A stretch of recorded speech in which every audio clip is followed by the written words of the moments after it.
business is brisk, but not as brisk as previous years in Easter would suggest.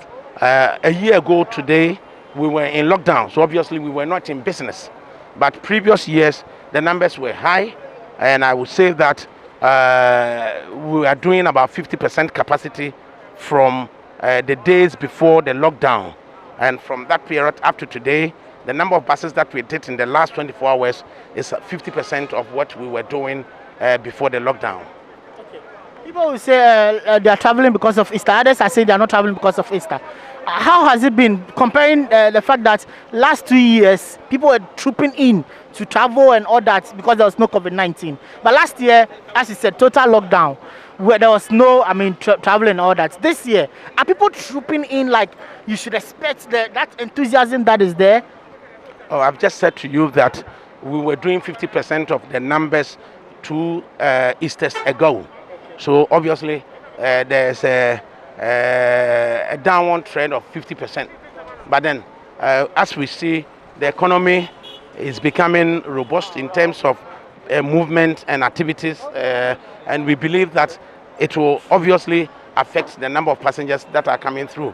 Even though COVID-19 is going and we are still trying to fight it, I've seen some improvements in the buses with COVID-19 protocols and all that.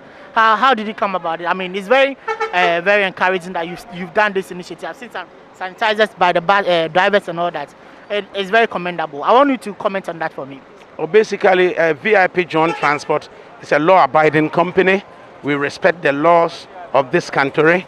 And then the President of the Republic brought in an executive instrument that spelled out the COVID protocols. And then transport operators also agreed on a 14-point resolution that we were going to enforce. So that brought about that users of our terminals, our facilities, our buses would have to comply with the protocols. And then we also solicited the support of the Ghana Police Service to ensure that the police will also help people who are ignorant, who are adamant, who would refuse to abide by the COVID protocols, to ensure that we do that. Then we took our buses through disinfection and then also provided sanitizers. And then also we took delivery of 25 new buses which were COVID compliant in terms of having to disinfect passengers automatically and then dispense, I would say, sanitizers to them. So basically, that has been our forte for the past year, and we are happy to say that it helps bring passenger confidence in the COVID era. In terms of revenue, comparing the last quarter, that's last year, from October, November, December, to the just ended first quarter of 2021, how has business, the statistics? I want to know. Oh, you would not expect me to comment on our company revenue. I'm not allowed to comment on company revenue publicly. But then I will say that the company is healthy, the directors are buoyant, and they want to see that public's confidence, passenger confidence goes high rather than dwelling so much on profit.